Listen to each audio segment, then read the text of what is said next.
వశిష్ఠుడు చెప్పిన దశరథ మహారాజు వంశవృక్షాన్నంతా విన్న జనకుడు వశిష్ఠుల వారితో ఇలా చెబుతూ ఉన్నాడు. స్వామి, మా వంశం కూడా కీర్తికెక్కిందే, దయతో వినండి అని వివరిస్తూ ఉన్నాడు.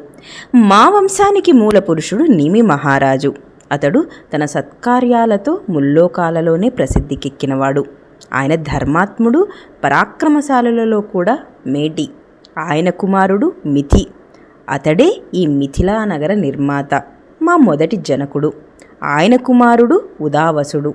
అతని సుతుడు నందివర్ధనుడు. అతడు కూడా ధర్మాత్ముడే. నందివర్ధుని సూనుడు సుకేతుడు. సుకేతుని తనయుడు దేవరాతుడు.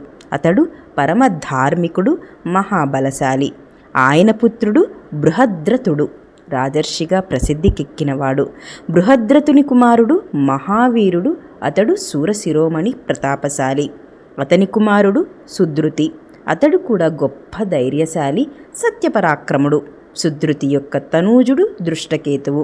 అతడు చాలా ధర్మాలను లోతుగా ఎరిగినవాడు, పుణ్యాత్ముడు మరియు రాజర్షి.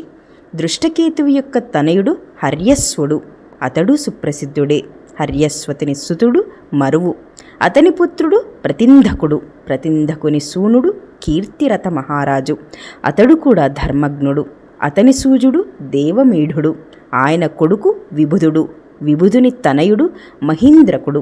కీర్తిరాదుడు మహీంద్రకుని సుతుడు.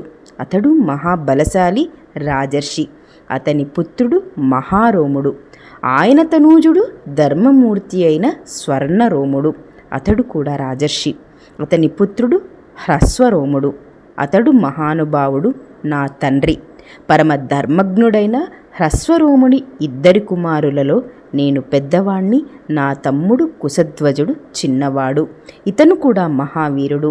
మా తండ్రి అయిన హ్రస్వరోమ మహారాజు జ్యేష్ఠుడైన నన్ను రాజ్యాభిషుక్తుని చేసి మా తమ్ముడైన కుశధ్వజుడి పోషణాది భారమంతా నాపై పెట్టి ఆయన వనాలకు వెళ్ళిపోయాడు.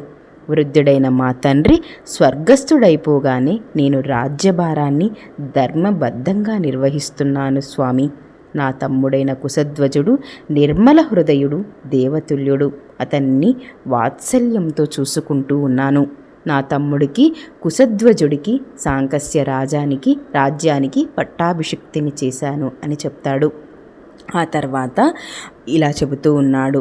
రాజా, వీర్యశుల్కము దివ్య భూమితో సమానురాలైన నా కుమార్తె అయిన సీతాదేవిని రామచంద్రుడికి, రెండవ కుమార్తె అయిన ఊర్మిళకు, లక్ష్మణస్వామికి తప్పక ఇస్తాను అని చాలాసార్లు పలుకుతాడు. ఇందులో ఏమాత్రం సందేహం లేదు అని కూడా చెబుతాడు. అప్పుడు వశిష్ఠుడు దశరథుడితో ఇలా అంటూ ఉన్నాడు. రామలక్ష్మణులతో సమావర్తన కార్యక్రమాన్ని చేయించు, నీకు శుభమవుతుంది. వివాహానికి సంబంధించిన నాంది శ్రాద్ధ విధులను నిర్వహించు.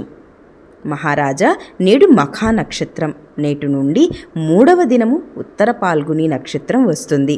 ఆనాడు వివాహ కార్యక్రమాలన్నీ జరిపించు.